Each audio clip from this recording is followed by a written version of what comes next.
Hey everybody, this is the Sliders Review, and I'm here today to talk to you about Blood, Sweat, and Tears. So this movie came out in 2003, and it stars that of Tammin Sazurk, and she is best known for playing Jenna in Pretty Little Liars. She was born in South Africa but was raised in Australia. She used to be a singer and an actress and a model. She's done it all.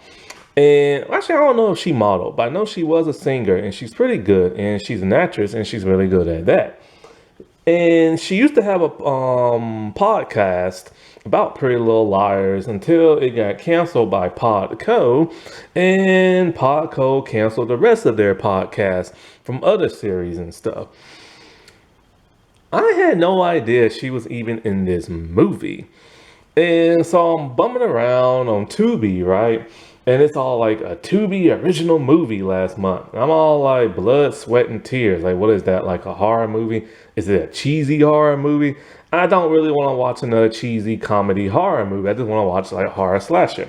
So I looked at the trailer and I'm all like, it's all right, but I don't know. Like maybe I'll watch it after October. And so November came around and I'm all like, oh yeah, that's that movie I said I was gonna watch. I watched the trailer again and I'm just like, I don't know. Like, I just don't know. But I'm all like, you know what? I like Tamron. I like her acting. So, and I want to see her in something different than Pretty Little Liars. And I want to actually see her eyes. But it just looks so goofy and campy. I'm just like, okay, fine, whatever, I'll watch. It was actually surprisingly pretty pleasant. Like it was good. It wasn't great. The script needed to be a bit sharper and stronger in some elements, and there's one element of the movie that just confuses the crap out of me. I'll get into a little bit later, but it's a pretty good movie and everything. And I'm just like, wow, Tubi actually made a pretty decent movie. But then I'm all like, as I'm started researching it, I'm like, hold up, Lifetime. So apparently, this was a Lifetime movie that came out on Lifetime. So it's a TV movie. I'm like, oh, okay, that's why it's a little bit more better and the acting's good and everything like that. I don't know why they call it a Tubi original movie. I hate when streaming sites do that. So many times, things that came out on like other streaming sites or television shows, and then as soon as a streaming site picks it up, they're all like, it's an original, blah, blah, blah. And I'm like, but it's not original. It came out in a different country, or it came out on a TV network, or another streaming app years ago. So I don't know why they do that. And so I am glad I took a chance on this because this is a dark comedy. But when you watch the trailer, it tries to make it seem like it's something dark, serious, and kind of slashery. I don't know why they edited it like that. But this movie does have some elements of camp, but not really that much. It's just because the mom is trying to be a teenager and stuff. But then the mom acts that way no matter what. So this is a little confusing part. So yes, this is a movie about a woman. I'm not sure how old they say she is. She's probably supposed to be around her late 30s, close to 40s. When Tamarind shot this, she should have been around 39 or 38 or so. And so she's used to playing teenagers before, 10 years ago, Pretty Little Liars, you know what I'm saying? And so, like, she wasn't in Pretty Little Liars that much because she was a recurring character, and she had to play a blind girl. So you never really got to see her eyes and much emotion until she took it off and stuff like that, right? And so this movie deals with a mother named Renee. And Renee had, I think, what was it? She was on the cheerleading squad when she was a senior in high school. Then she got knocked up. So she had to quit cheerleading and she never got to go to the competition. Her dreams were dashed. I don't know if she had to drop out of high school or not.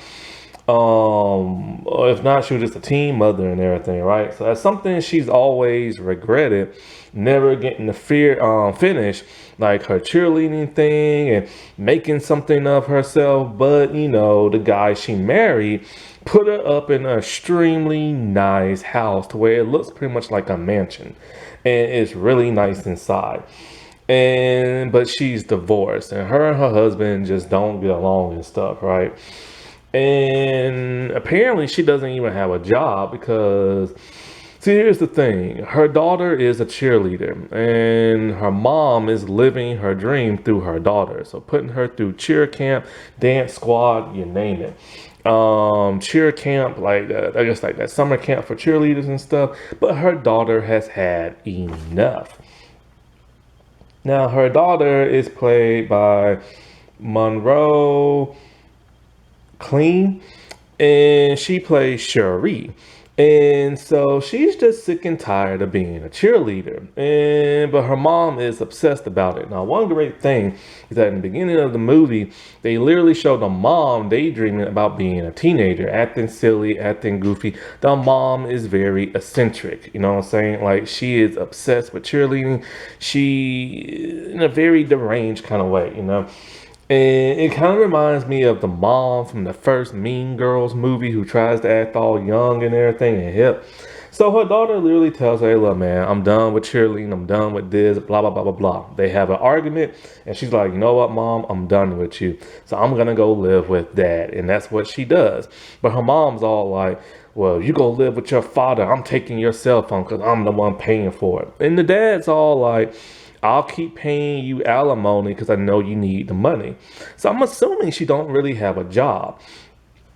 Or later on, she's calling somebody talking about can she have like a night shift or night classes or something like that. I think it's like a night shift. So she has a job, but apparently she doesn't get paid much or something like that.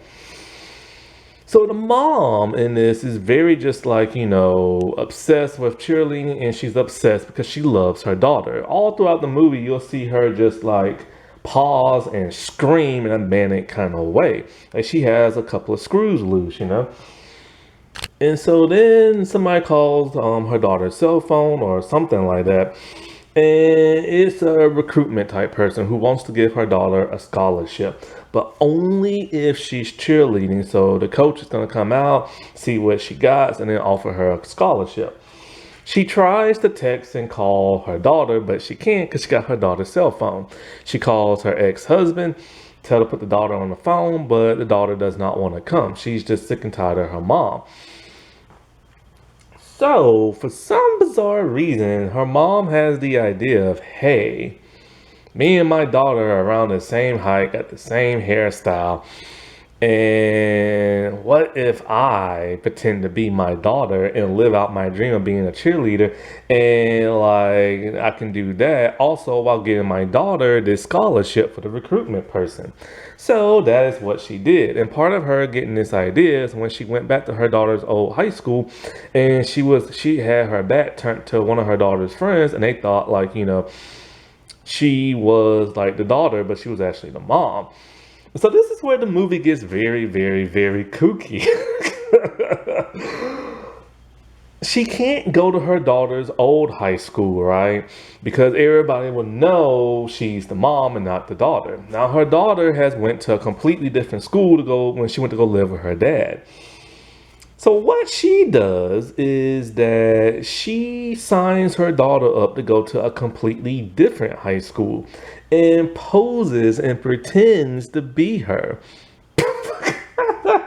So this movie's a little bit of, I guess, like Never Been Kissed. That one movie with that Corey in the House girl who was like a cheerleader and stuff like that. And a couple of other like movies where, Younger, the television show, where this middle-aged lady pretended to be in her 20s just to get like a job, right? And so this is basically what she's doing. So, and it's just kind of odd. Now, here's the craziest thing that don't make no sense, right? So she pretends to be her daughter by copying her mannerisms and stuff like that, right? She puts bangs, like fake bangs, on like her hair and keeps it in like a ponytail or a braid. No, not braids, but pigtails, trying to get that youthful look, right? I don't know why she used bangs because her daughter doesn't have bangs. And also, nobody at this school even knows what her daughter looks like or act like, right? So when she's trying to copy the way her daughter talks, her daughter, this is what's so weird, don't make no sense, right? She listened to like a voicemail of her daughter, and her daughter talks in a very valley girl kind of way with a hyper voice. And she doesn't say bye a normal way. She's like, bye, like that, right? So her mom is like mimicking her and stuff like that. Now, here's the problem with all this. When we first see her mother in the beginning of the movie, her mother already acts that way, all hyper and valley girlish. And then sometimes her mother acts like a normal adult and talks in a normal way. So she doesn't have to mimic the way her daughter talks because she always acts that way, like kind of like a split type thing. Like sometimes she's valley girlish and sometimes she's not. Now, the other problem is that the daughter actually never talks like that throughout the entire movie. The daughter talks like a normal person who is not a valley girl. So why does the mom assume this is how she talks? Also, why did the daughter talk that way on the voicemail when we see her throughout the entire movie, she never acts like a valley girl, she never talks like a valley girl, she acts as normal and casual as can be. So there's problem in the writing in terms of that. And like I said before, the writing needs to be a bit sharper in certain places, and this is one of those situations. I can understand if the mom was kind of like, okay, I gotta act like a teenager, gotta act like a valley girl, so I act this way, right? And since nobody knows my daughter at school, then this is what they'll assume. But here's the thing, a lot of girls don't talk like that no more. Maybe 10, 15, 18 years ago, but not so much now. But anyways, but I get it. They needed her to act, younger for this part. And she acts very eccentric, very campish and everything. Now, the problem with that is that Tamron does do a very good job at acting in this movie. But because she's having to act like a super hyperactive teenage girl, it makes it come off like she can't act because she's so campy in this role, you know what I'm saying? Also, she said they had to film this movie very, very quickly. And so when you look at this, you assume she kind of can't act, but trust me, she really, really can. And then also throughout the movie, when she's not acting campy, she's acting normal. She acts very moody when she's playing her adult self, later on in the movie, but then when she's a teenage girl, she's very hyper and stuff. Not only that, but like, I still don't get how nobody, and I mean not one person, could not figure out she's like, an older woman pretending to be a teenager. Like when you look at her in this movie, it's pretty freaking obvious. And I get it, it's satire and all that, but come on, common sense, man. Even when people start to figure a little things out about her, some people don't question it. One person does, but not everybody else. Now, the actress who plays Tamron, she is gorgeous. And like I said before, she's always played like a teenager and stuff like that, even when she wasn't a teenager. Now, if you look at her from when she was an actual real teen, she doesn't look exactly the same way as she does now, but she still looks pretty close. And she still looks youthful and everything. You see pictures of her online and the podcast and everything, but for some bizarre reason in this movie, and I'm not throwing shade, and I hope to God I'm wrong about this, but it looks like they added prosthetics to her to make her look older than what she really is. And I'm just kind of like, why does she look so much older for? I don't get it. Because she doesn't look that old. She really doesn't in real life. I don't know if they added like some type of prosthetic makeup or what. And I hope to God they did, because if not, I'm gonna feel bad saying that. So no shade whatsoever, man. None whatsoever. And I hope to God, if that really is just her face, I hope she never Botoxes or filler. Because I hate when people do that. There are some scary looking celebrities right now because of all this filler and Botox. And I mean, they look scary. And so I like how they portray her in school. She's doing bad in school because she ain't been in school in over 15 years. So she can't remember how to do like certain math and everything, and she's failing. So because of that, she's having problems with her teacher. She makes a group of friends. This one girl in class, I forget her name. Tanya, I think it is. And Tanya has a friend named Dorinda, and they're on the dance squad. Now, here's the thing, right? I ain't been in high school in over like probably 24 years, right? I thought cheerleading was separate from the dance squad because when I was in high school, we had cheerleaders and we had the dance squad. They dressed completely different, and only the cheerleaders had pom poms. In this movie, for whatever reason, the dance squad are the cheerleaders and stuff. Has school really changed that much where they just combine both of the groups together or something? Is that how they like cut costs on money? I don't know, but that's weird because when I went to school, it wasn't like that. They were separate and everything, but hey, whatever. So Dorinda is like, the Latino one, and Tanya is the black one. And Tanya is very sweet, very nice, very caring. Dorinda is not and doesn't like competition. And when she finds out that Renee, pretending to be Cherie, came from this other school that's very good at cheerleading, she assumes that, oh, you're just here probably like, to sabotage us or scope out the competition or something like that. You came from like a competitive school. So throughout the entire movie, those two just can't get along, right? And then the oddest thing happens, which I wish to God never did, because I'm so sick and tired of seeing this in teen dramas and movies. She meets a guy named Ramsey and they start dating and making out. Now she's in her late 30s, early 40s, and he says he's 18 and about to turn 19 next month. He's a senior because of something about like I guess he failed a grade or something like that. So they try to excuse it like that. But even so, he's still 18 in high school despite being an adult. And so it's still wrong and everything. And when they start the date, that's Dorinda's ex. So there's more drama with that. But when he goes to like kiss her, she doesn't want him to kiss her at first. But then she later like, gives in and they start making out. Until her sister, who's also an adult, comes into her house and she's all like, oh, that's my coworker. And he's like, I gotta go, bye. And it's just, she's all like, was he underage? And she's all like, what were you doing? And stuff like that. But those two don't get along at all, especially because her daughter likes to hang out with the aunt more than she does the mom. And so the mom never really gets to see her daughter throughout this movie, and it's driving her nuts. Every time things go wrong in her life, she just screams. And I'm glad they do that because they show that she has some psychosis in her. I wish they would have went a little bit further other than her just screaming, you know what I'm saying? And so, like, then in the middle, the movie starts to kick up and you start to see just how deranged she is.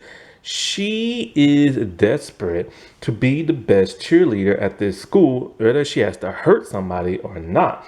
And this takes a completely dark turn because, like, there's a girl who made, like, the lead dancer or something like that, right?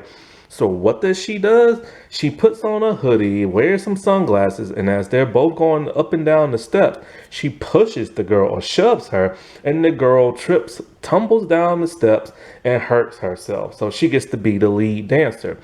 And it's just kind of like, holy crap, what the heck did she do?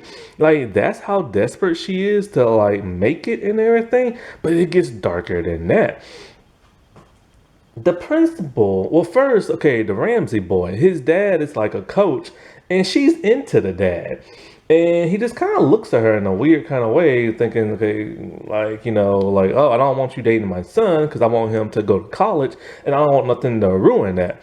So at some point in time, the principal starts giving her crap because the principal wants to see the mom because of something about the transfer papers or this and that. So she literally has to do like a switcheroo, taking off the bangs, pretending to be the mom, but she forgets she still has the book bag on her shoulder, her daughter's book bag.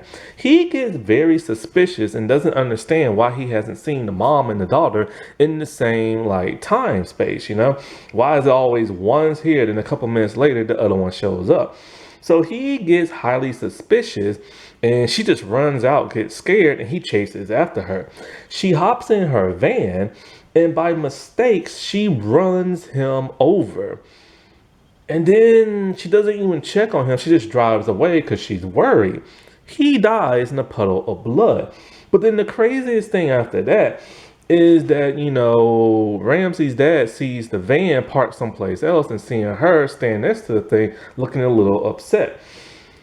And she doesn't even care. She's just like, whatever, and moves on with her life because nothing's going to stop her from this cheerleader competition and stuff. And I'm all like, holy crap.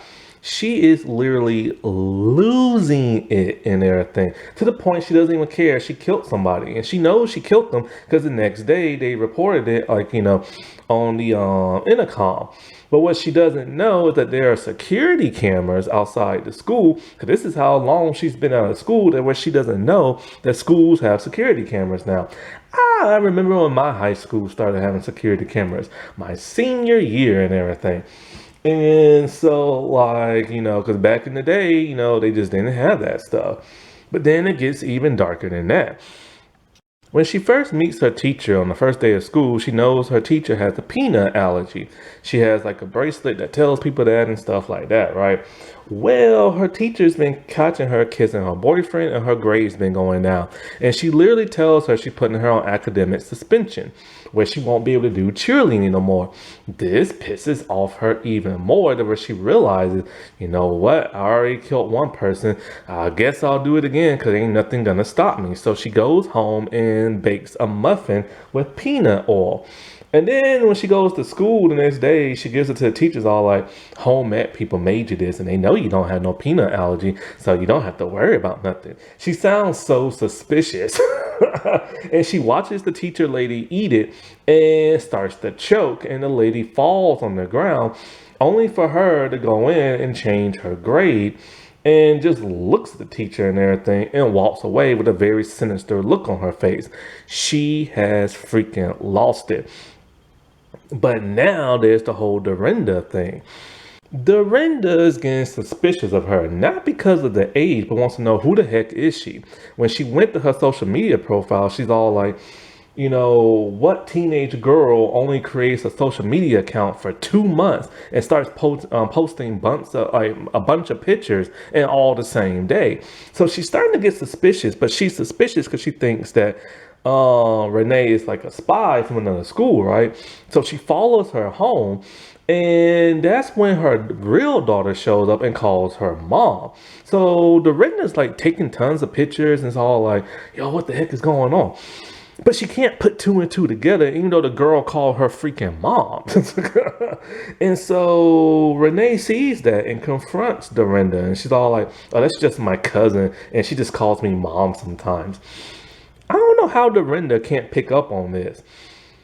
She lives in this big mansion-like type home. She has a parent type looking van. This teenage looking girl who looks almost like her calls her mom, but whatever. But Renee's gonna figure out how to get rid of Dorinda.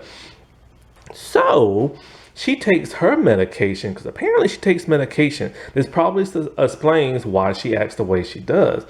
And she puts it in a bag and she puts it in Dorinda's book bag, and she tells the principal or something, like before the principal died, and boom, or she tells somebody, and Dorinda gets caught and gets suspended. And so because Dorinda was supposed to be the lead or something like that, but now the lead is back to being Renee. Dude, she put drugs on a girl and got her caught. And Dorinda's all like, I know you did this and blah, blah, blah, blah, blah. And this woman has literally lost her freaking mind. But this is where I wish the writing would get more sharper because at some point, what did I say her name was? Was it Taylor? Tanya. Tanya's all like, we need Dorinda for this dance because we're not going to be able to win without her.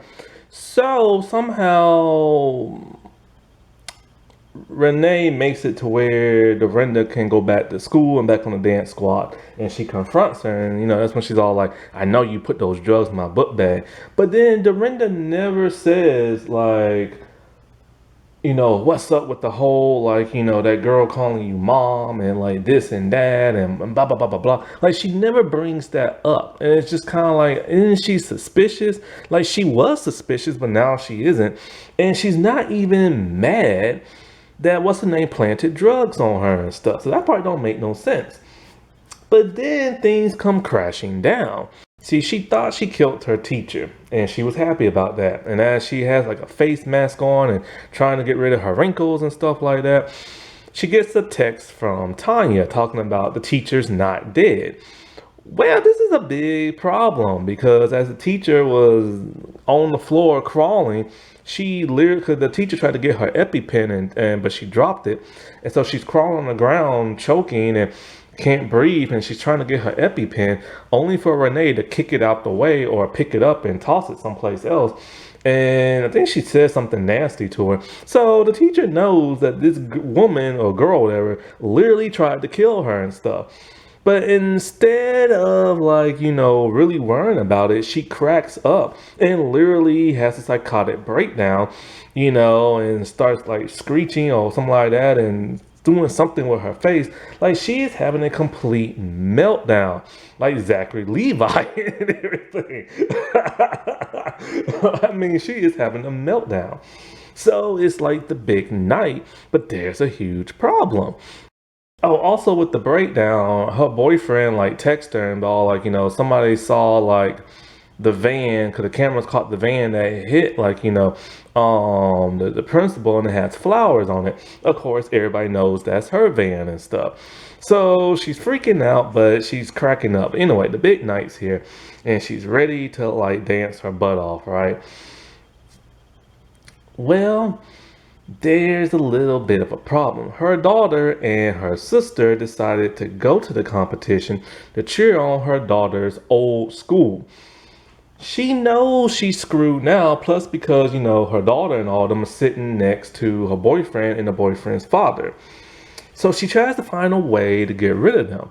She texts her sister, and when her sister comes out, she hits her over the head with a fire extinguisher, and then drags her body into like the janitor's closet. Then she texts the daughter, and from the sister's phone is all like, "There's a family emergency. I'm coming to pick you up. Wait for me outside the school." So the daughter leaves. Right before they talked to Ramsey and his father, and he's all like, "Well, hold up, your name is Cherie? I'm dating a girl named Cherie and everything." And then, the father's the one who's starting to suspect things and figure things out. And then the aunt's kind of like, "Cherie, your mom would never dress up like you and tend to go to school and just to get like a scholarship for cheerleading, would she?"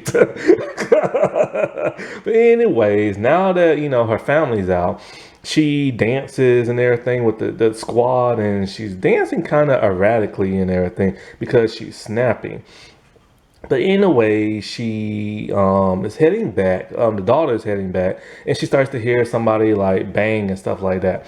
Well, the father is out there, and I think maybe Ramsey, and now everybody knows what has happened because they rescued the aunt. And Ramsey's just kind of like, "Dude, I'm dating an older woman." And so they call the police, and then as soon as they win the competition and get like the trophy and everything, then the cops show up before like, the aunt and stuff, and the aunt's all like, it's over with, and the daughter's all like, "Mom, how could you do this crap? Like, what's wrong with you?" So the mom breaks down and is all like, "I didn't do it for me, I did it for you so you can have your scholarship." And the daughter's kind of like, "No, you didn't, you did it for yourself." And so the mom just confesses all like, I lost everything all those years ago. Like all I wanted to do was just like cheer and be in this competition and blah blah blah blah blah. And you just throw it all away and all this other crap. Like she's literally having a nervous breakdown. The cops show up, they take her away, and she gives like the trophy to Dorinda. But Dorinda and Tanya just are all nonchalant, like everything's normal, and don't be like, "Oh my God, I can't believe what she is" and stuff, you know. And so they drag her away, and that's the end of the movie.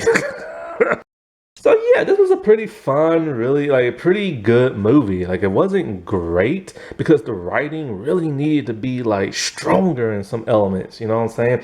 And to add more depth and darkness, that's what they really should have did. But for a TV movie, and I've said this before, Lifetime movies are pretty actually good. Sometimes a Lifetime movie can be a whole lot better than a theatrical movie and stuff. So I'm glad this was on Lifetime because if it was on Tubi, it probably would never have been that great because most streaming movies just aren't. But like most like TV movies are pretty decent and everything. I just wish they could have went darker and more deeper with the writing and stuff. But all in all, this was a pretty cool movie and stuff. Alrighty, well I'll talk to y'all later. Bye.